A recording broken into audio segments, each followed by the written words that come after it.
There is much, much more to this information, but I think you get the basic understanding. You cannot fake love, and a baby instinctively knows that. Now remember in our last video where I explained that traditions are passed down from one generation to the next? Well, this one is a biggie. And even though in the beginning a child will forgive your mistakes and you're being harsh, sooner or later that too will stop. And that trait becomes ingrained in their behavior. So I want you to think about what traits your parents, what have they passed on to you? You think about some of the things that they passed on to you and things that they did. Or maybe some things that your grandparents did that you notice in yourself. It is very important to understand your actions and the long-term effects of them. So you see, you may be doing your own personal development, and it may take time. Lots of time to realize changes that you want to make with yourself.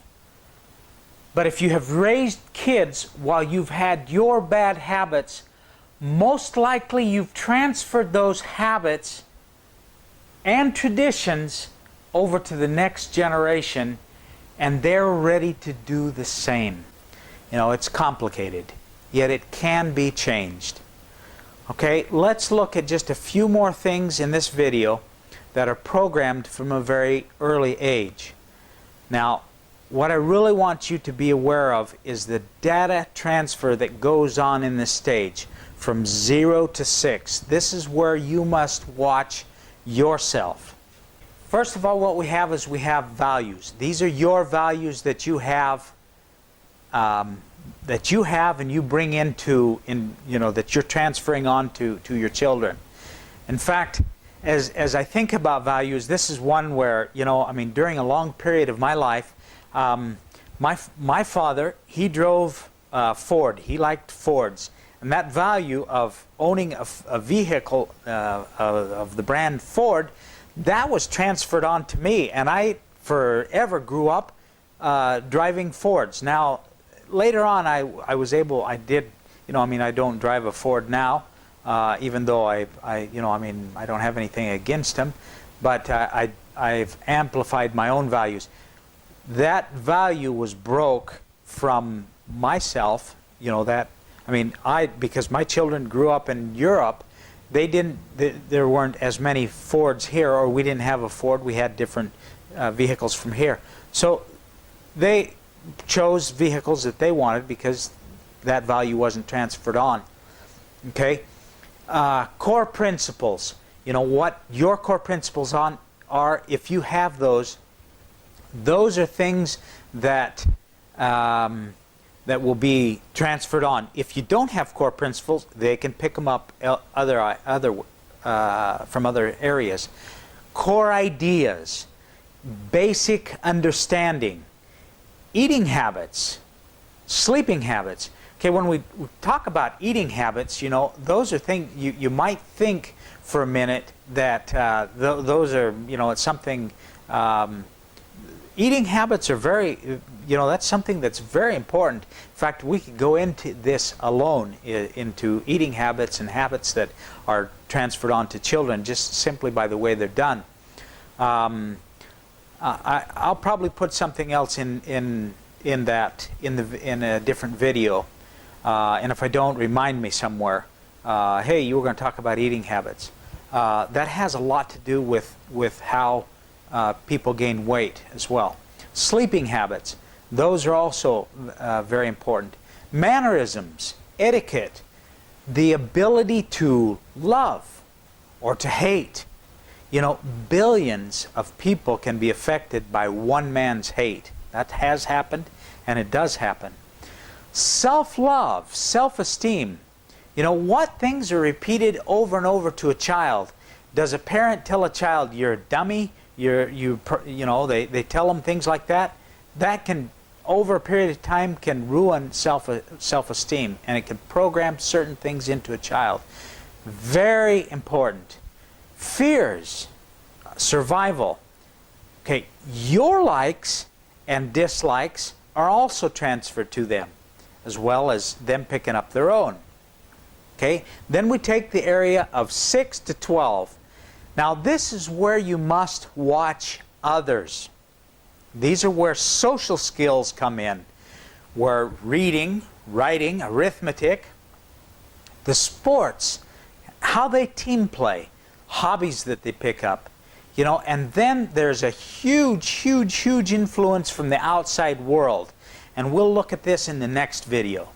Okay, others, the friends, the internet, video games, TV, movies, all of this stuff has influence, and the children are bombarded from the outside world all the time. Now they'll also pick up their likes and dislikes. They'll also, probably around 11 or 12, start liking girls or boys. So depending on, you know, your child, these also have influence in them. All right, now let's move on from 12 to 18.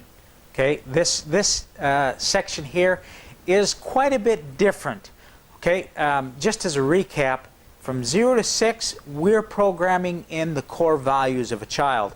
From 6 to 12, they're taking in a lot of outside information. And now from 12 to 18, this is where it gets complicated, if it wasn't already complicated enough. Okay, this is an area that needs a lot of attention. This segment is to teach them interdependence. Now, they will pull hard for independence. So what you have to do is you have to help them become responsible. But you have to allow them to gain an independence or interdependence. And this basically is where the enemy is created and must be dealt with. It's because they want to distinguish themselves from the parents and just simply break away. And so this is an essential age where grandparents can have substantial influence. Now this is where the freedom point kicks in, you know, where I can't wait until I'm 18 so that I can do what I want. The thing that they never seem to understand is that the law was made by the parents to protect the parents and make the child responsibility for their own actions, not to give them freedom to do whatever they wanted. That's very important for them to understand growing up as well, because once they have that responsibility on them, then they must be, you know, then they have to pay the consequences by themselves, and the parents are no longer responsible. Here we have outside influence that will continue to dominate much of what they want to do. They'll want to gravitate toward outside influence and not be influenced so much by the parent. All right, and those are the basic three areas in growing up. So once they get to 18, then we have 18 and beyond. Okay, and after that, this is where mom needs to let go and become a friend instead of being a parent. You know, let them fail if it needs be. Let them grow up and gain self-reliance. They have to break away and they have to become their own people. This is where they need to be treated as an adult. Now, for some moms, it's hard to let them go. You know, and for others, they have long ago kicked them out of the house. And you know, this is just a tough, it's tough, and it's a tough time, and they need to adjust. Now, understanding these ages can vary from child to child. They can, you know, maybe from 0 to 5 is where they start making that change. Or maybe it goes longer to 7, 7 to 8, and then they start making the change earlier. So these are just just generalities so that you can get an idea. But just be aware of what's really going on. Now, I hope this gives you a little more insight that what is really happening with your grandkids. And I want you to reflect back on your own experience, and perhaps this will make more sense now, years later. You know, and I too wish that I would have had known all this stuff long time ago. Next week, we're going to talk about growing grandkids. Now, it's a little bit different than what you might imagine. but that's what we do here at Newbie Gramps. We want to teach you things that nobody has ever taught you anywhere else. So please take a moment and leave in the comments below, leave a comment, share this link with your friends, like us on Facebook, and help us get this information out to more of your friends. This is Don Allen Rico, the Newbie Gramps, and we'll see you next week. Take care.